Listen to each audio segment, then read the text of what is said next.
Praise the lord. ప్రభు అయిన యేసుక్రీస్తు నామంలో మీ అందరికీ మా హోసన్నా మినిస్ట్రీస్ తరపున హృదయపూర్వకమైన వందనాలు తెలియపరుస్తున్నాను. ప్రభు మిమ్మల్ని ఆశీర్వదించి దీవించుగాక. ఈ దినమంతా విశేషమైన కృప నా దేవుడు సమృద్ధిగా మీకు అనుగ్రహించుగాక. పురులారా, పరిశుద్ధ గ్రంథంలో అబ్రహాము అలాగే దేవుడు వీరి మధ్య ఉన్న అత్యున్నతమైన సహవాస సంబంధాన్ని చాలాసార్లు మనం తలపోసుకుంటూ ఉంటాము. ఒక స్నేహితులు కదా ముచ్చటించుకున్నట్లు దేవుడు అబ్రహాముతో ముచ్చటించడం, అబ్రహాము దేవునితో ముచ్చటించడం ఒక ఆశ్చర్యాన్ని కలిగిస్తుంది. ఎందుకంటే వారిద్దరి మధ్య ఉన్న బంధం అంత పవిత్రమైనది, అంత ఘనమైనది కూడాను. మనం ఇంత భక్తి చేస్తున్నప్పటికీ ఆ ఉన్నత స్థితికి మనం చేరుకోవడం ఈ రోజున కాస్త కష్టతరమే అవుతుంది. ఎందుకంటే ముఖాముఖిగా మాట్లాడుకునే ఆ ఉన్నతమైన స్థానం అబ్రహాముది గనుక అది ఒక ఆశ్చర్యాన్ని, మనకు ఒక పాఠాన్ని నేర్పుతుంది. ఇక్కడ నేను మీతో చెప్పాలనుకున్న మాట ఏంటంటే, మరి దేవుడు అబ్రహాముతో మాట్లాడుతూ ఉన్నప్పుడు ఒక చక్కటి మాట ఆయన మాట్లాడడం పరిశుద్ధ గ్రంథంలో మనం చదువుతాము. అది ఆదికాండం 17వ అధ్యాయం 1వ వాక్యంలో ఇలా వ్రాయబడి ఉంది. నేను చదువుతున్నానండి. అబ్రాము 99 ఏండ్ల వాడైనప్పుడు యెహోవా అతనికి ప్రత్యక్షమై, నేను సర్వశక్తి గల దేవుడను, నా సన్నిధిలో నడుచుచు నిందారహితుడవై ఉండుము.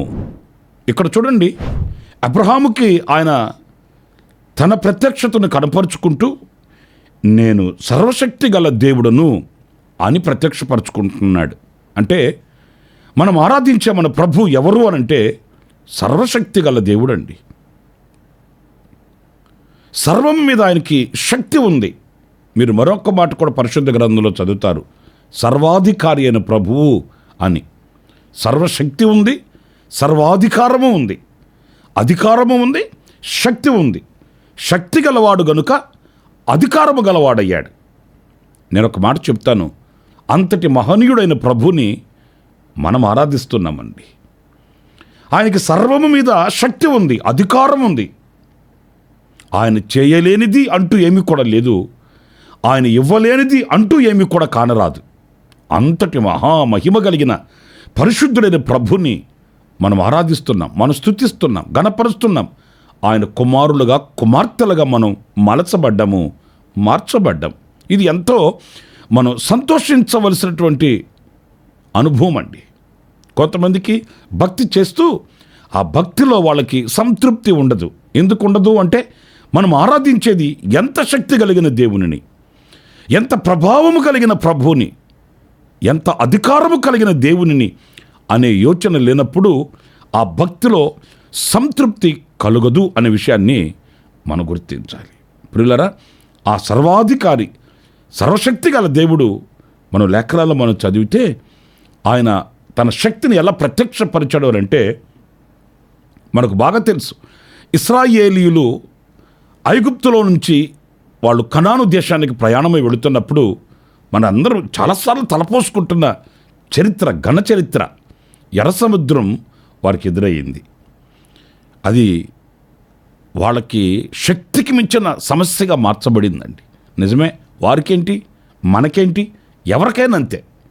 ఏదో చిన్న సమస్య అంటే దాని పరిస్థితి వేరుగా ఉంటుంది. సాక్షాత్తు సముద్రమే వాళ్ళ ఎదుట నిలిచింది, ఉర్రుతలూగింది, వాళ్ళు కృంగిపోయారు. పిల్లల వాక్యంలో మనం చదివితే ఎంత ఘనంగా మనకు ఆ చరిత్ర మన విశ్వాసాన్ని బలపరుస్తుందంటే చూడండి, ఆ మాటను నేను మీకు 106వ కీర్తన 9వ చరణంలోని మాటలు నేను చదివి వినిపిస్తాను. ఆయన ఎర్ర సముద్రమును గద్దింపగా అది ఆరిపోయెను, మైదానము మీద నడిచినట్లు వారిని అగాధ జలములలో నడిపించెను.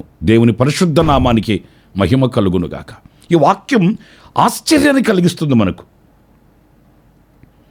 ఆయన సముద్రాన్ని గద్దించాడంట. అయ్య బాబోయ్,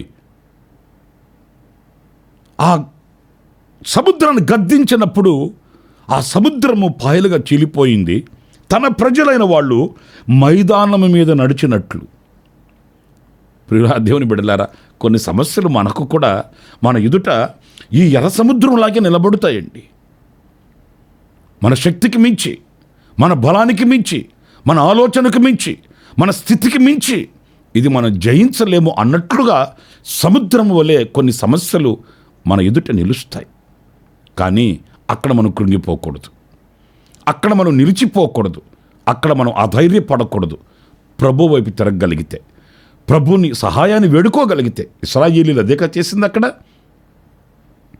ఇన్ని లక్షల కాల్బాలం ఉన్నారు అంచేత ఈ సముద్రాన్ని మనం ఇంకేదైనా టెక్నాలజీ ఉపయోగించి, మన తెలివితేటలు ఉపయోగించి, మన సామర్థ్యతను ఉపయోగించి ఏదైనా దారి వెతుక్కుందాం అని కానీ, లేదా ఎందుకు వచ్చిన గొడవ, దారి తప్పి లేక మార్గాన్ని మరలించుకొని వేరొక దారిన మనం వెళ్ళిపోదాం అని వాళ్ళు తన శక్తి మీద ఆధారపడలేదు. కానీ ఆ సమస్య వాళ్ళ ఎదుట నిలిచినప్పుడు వాళ్ళు దేవుని వైపు చూశారండి. నాయకుడైన మోషే కూడా దేవుని వైపు కన్నులెత్తాడండి.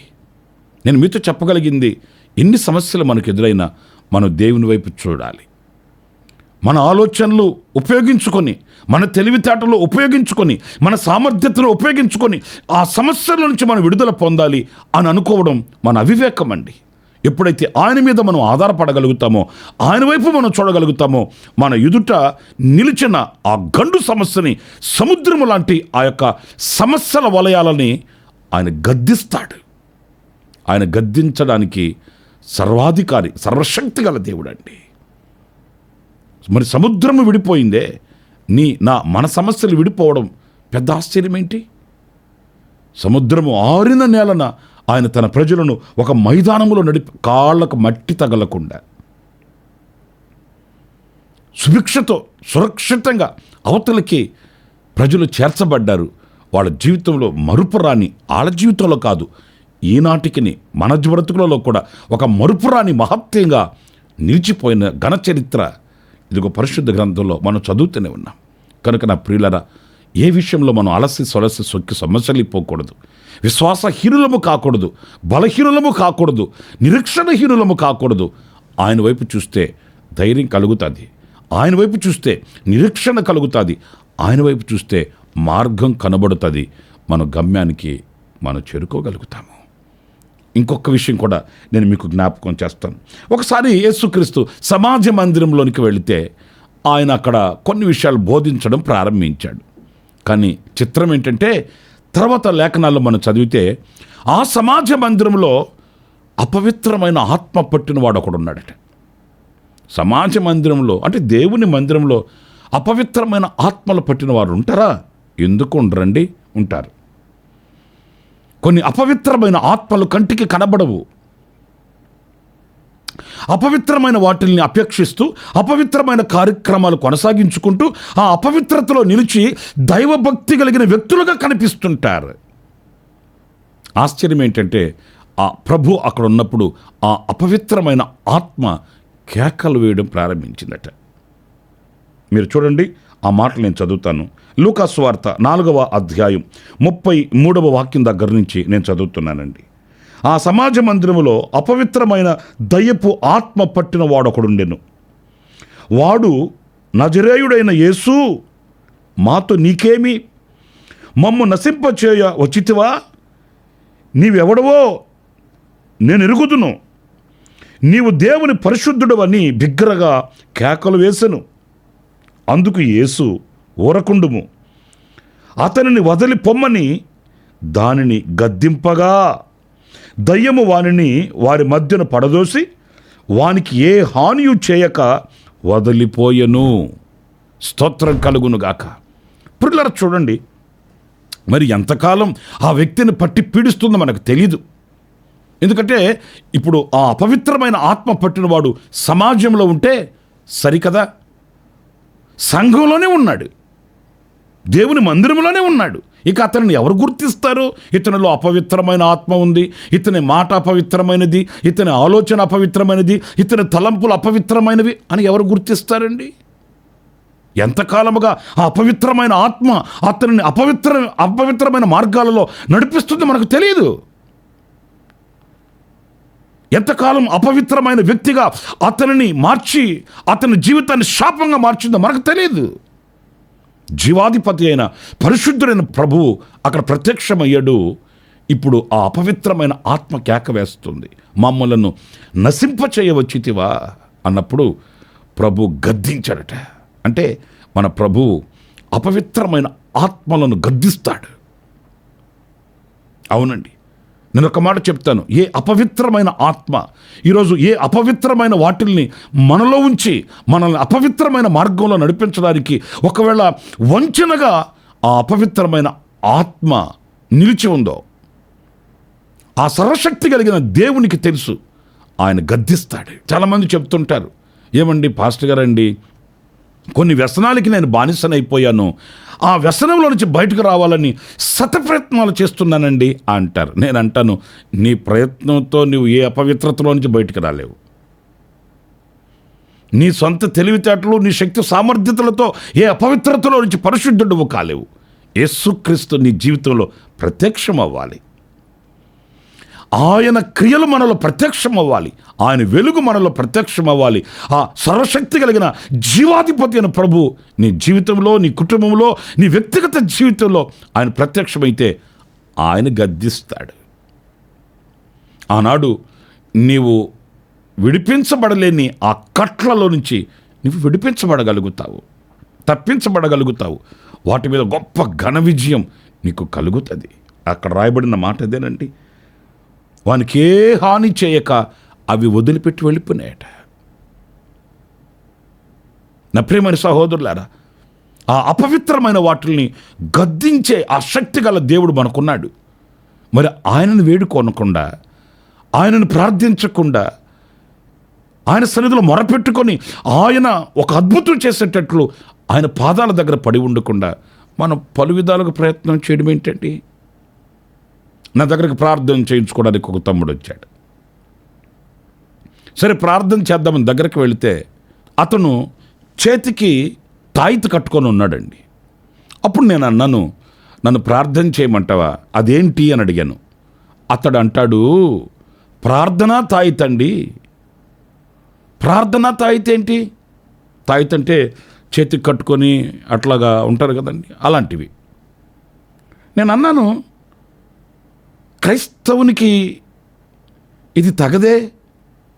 ప్రార్థన తాయితీ ఏంటి అంటే, నేను ఫలానా చోటుకి వెళ్ళానండి, వాళ్ళు ప్రార్థన చేసి తాయితీ కట్టారండి. దేనికి అంటే నాలో ఉన్న ఈ అపవిత్రత పోవడానికి అలా కట్టారండి. నేను అన్నాను, ప్రభు నీ జీవితంలో అడుగు పెట్టకుండా, ఆయన వెలుగు నీ హృదయంలో ప్రకాశించకుండా ఇలాంటి కార్యాల వలన నువ్వు విడుదల పొందలేవు. ఎందుకంటే లేఖనాలు మనకు స్పష్టంగా చెప్తున్నాయండి, ఆయన గద్దించేది, ఆయన మాటలో శక్తి ఉంది, ఆయన మాటలో ప్రభావం ఉంది. చీకటి శక్తులను గద్దించగలిగిన ఆ అధికారం ఆయన చేతిలో ఉంది. నా ప్రియమైన సహోదరులారా, ఇదిగో ఈ మాటలు వింటున్న మీ బ్రతుకులలో కూడా ఏవి మిమ్మల్ని బానిసగా మార్చి ఉన్నాయో, ఏవి మిమ్మల్ని బానిసగా కట్టి ఉన్నాయో, ఆ వ్యసనాలలో నుంచి, ఆ చీకటి సంబంధమైన కార్యకలాపాలలో నుంచి నా ప్రభు నిన్ను విడిపిస్తాడు. ఒక నూతన జీవితాన్ని ప్రసాదిస్తాడు. ఒక నూతనమైన వ్యక్తిగా నేను తీర్చిదిద్దుతాడు. అదే సమసమాజంలో, సంఘములో ఆయన నిన్ను ఒక బలమైన, ఘనమైన ఒక సాక్షిగా నిన్ను నిలబెడతాడు. అపవిత్రత తొలగుతుంది, పవిత్రత నీలో ప్రవేశిస్తుంది, పరిశుద్ధినిగా నువ్వు జీవించగలుగుతావు.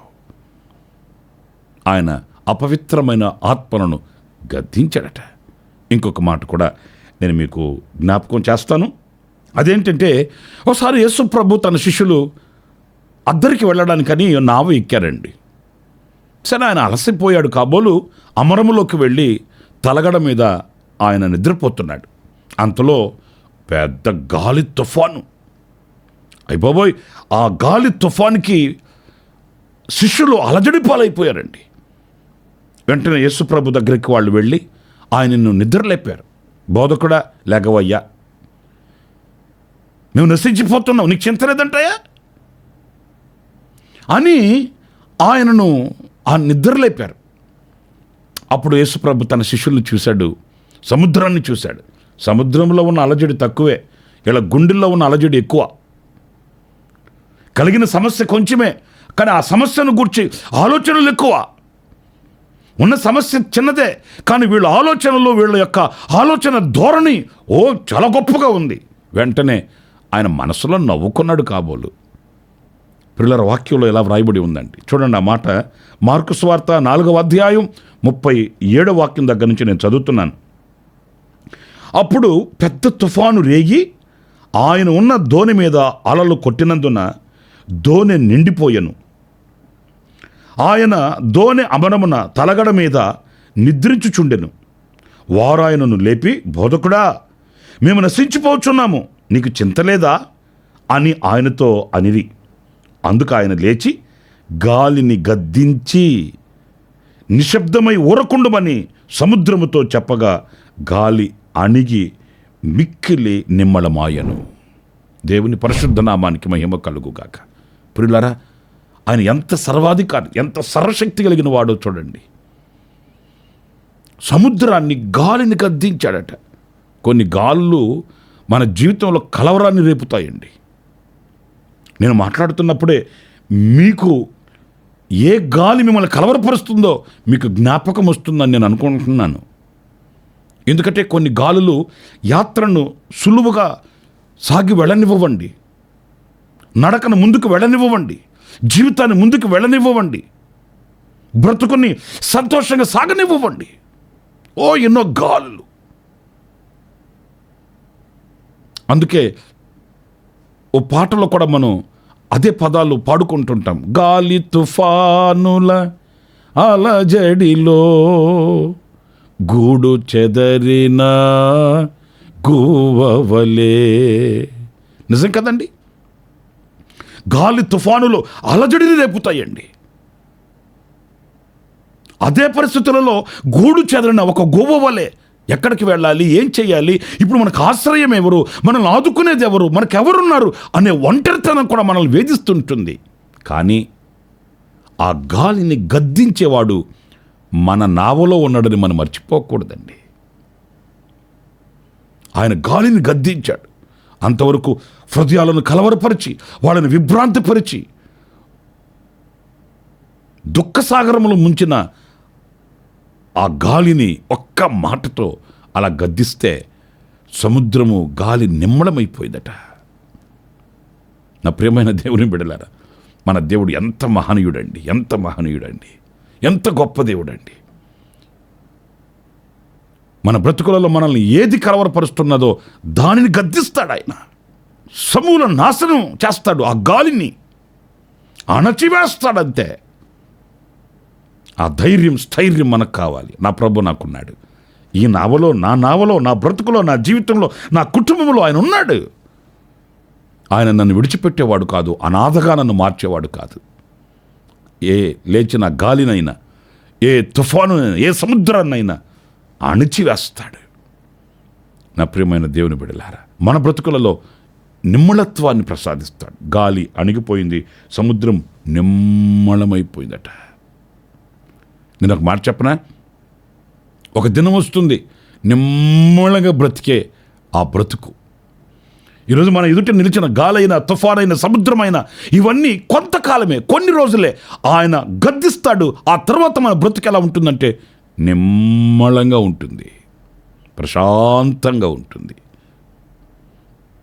దేవుడు అలాంటి దీవెన నా ప్రభు మీకు కలుగు చేయుగాక. ఇంకొక చిన్న మాట కూడా నేను మీకు జ్ఞాపకం చేస్తాను. అదేంటంటే మలాకి గ్రంథం 3వ అధ్యాయం 11వ వాక్యంలో మనం చదివినప్పుడు, మీ పంటను తినివేయు పురుగులను నేను గద్దించెదను, అవి మీ భూమి పంటను నాశనము చేయవు. అంటే మన కష్టార్జితాన్ని తినివేసే పురుగులండి. ఒకవేళ పురుగులే లేకపోయినా ఈరోజు మనం ఆలోచిస్తే మన కష్టార్జితాన్ని దోచుకుని వెళ్ళే కొన్ని పురుగులు లాంటి అనుభవాలు మనకు తెలుసండి. కొంతమంది చెప్తారు, అయ్యా నేను నెలంతా కష్టపడతాను, ఆ కష్టార్జితం తీసుకొని దోపుడు సొమ్ము కదా పంచినట్టుగా పనిచేయాల్సి వస్తుందండి. నా కష్టార్జితం నేను భుజించట్లేదు, నా పిల్లలు భుజించట్లేదు, నా కుటుంబానికి చారట్లేదు. కొన్ని పురుగులు, కొన్ని అనుభవాలు మన కష్టార్జితాన్ని మన చేతిలో నుంచి దోచుకుంటున్నాయండి. వాటిని గద్దిస్తాడు నా దేవుడు.